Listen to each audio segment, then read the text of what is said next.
Good morning everyone, কেমন আছো তোমরা সবাই? আশা করি খুব ভালো আছো, সুস্থ আছো। আর আমিও বেশ ভালোই আছি। ফাইনালি আমি নিয়ে চলে এসেছি আমি প্রেগনেন্সিতে সারাদিন কী কী খাই সেই হেলদি ডায়েট চার্ট রুটিন। একদম সবটাই তোমাদের সাথে শেয়ার করে দেব।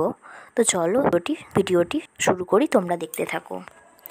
আমি এখানে ঘুম থেকে উঠে গেছি। আর ঘুম থেকে উঠে সবার প্রথমে যেটা করি সেটা হচ্ছে আমি ঠাকুর প্রণাম করে নিই। তারপর ভগবানকে ধন্যবাদ জানিয়ে দিনের শুরুটা করি।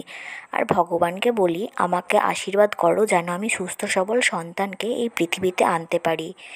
তবে আমার সকালবেলা ওঠার কোনো ফিক্সড টাইম নেই, যেহেতু প্রেগনেন্সিতে তোমরা তো জানোই রাত্রিবেলা চট করে ঘুম আসতে চায় না, আর সকালবেলা কিছুতেই ঘুম ভাঙতে চায় না। তারপর আমি সকালবেলা বসে আস্তে আস্তে বেশি করে যতটা পারি জল খেয়ে নিই। আর এই প্রেগনেন্সিতে যতটা জল খাওয়া যায় ততই ভালো বাচ্চার হেলথের জন্য। এদিকে আমি রাত্রিবেলা কিছু ড্রাই ফ্রুটস ভিজতে দিই, যেমন 7-8টা আমন্ড, কিছুটা কিশমিশ আর 3টে ওয়ালনাট, সামান্য ছোলা ও মুগ। তারপর সকালবেলা খালি পেটে এগুলো খেয়ে নিই। আর এই ভেজানো ড্রাই ফ্রুটস খাওয়া খুবই ভালো বাচ্চার হেলথের জন্য। তাই আমি প্রেগনেন্সির শুরু থেকেই খাই। প্রথমে একটু খেতে অসুবিধা হতো, কিন্তু আস্তে আস্তে সেটা অভ্যেসে পরিণত হয়ে গেছে, তো এখন আর কোনো অসুবিধা হয় না। আর ডাক্তারও খেতে বলেছে।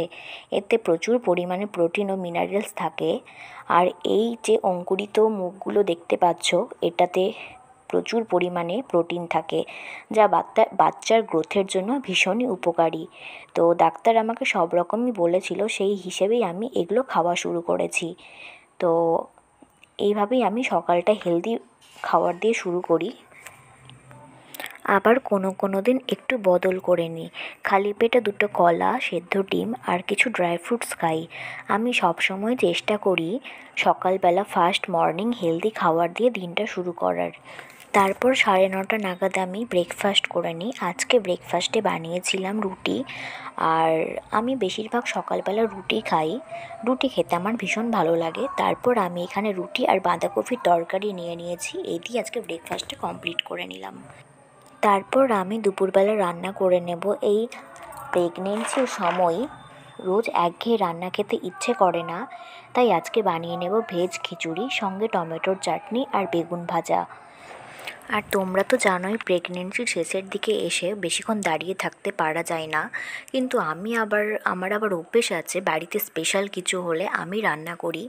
তো এই কারণে আমি অনেকক্ষণ দাঁড়িয়ে এই সমস্ত রান্নাগুলো করে নিলাম। তো এই আজকে আমার দুপুরের লাঞ্চ মেনু ছিল, তো এটাই আমি খেয়ে নিলাম। তারপর আজকে যেহেতু সকাল থেকে ফল খাওয়ার টাইম পাইনি, তাই আমি দুপুরবেলা খাওয়া দাওয়ার 1 ঘন্টা পর ফল খেয়ে নিলাম। আর আমি সবসময় চেষ্টা করি 2 থেকে 3 রকমের ফল খাওয়া। তারপর একটা লম্বা ঘুম দিয়ে বিকেলবেলা 1 কাপ দুধ চা বানিয়ে নিলাম। জানো তো বন্ধুরা, আমি আগে দুধ চা খেতে ভীষণই ভালোবাসতাম, মানে বলতে গেলে আমি চায়ের পোকা ছিলাম। কিন্তু এই সময় এসে আমি চা খাওয়া একেবারে কমিয়ে দিয়েছি। তো এই ছিল আমার হেলদি ডায়েট চার্ট রুটিন। তোমাদের ভিডিওটা কেমন লাগলো কমেন্ট করে জানাবে, আর ভালো লাগলে লাইক এবং সাবস্ক্রাইব করে আমার পাশে থেকো। এরকম প্রেগনেন্সি রিলেটেড আরও ভিডিও আমার চ্যানেল আসতে থাকবে। তো দেখার জন্য অসংখ্য ধন্যবাদ।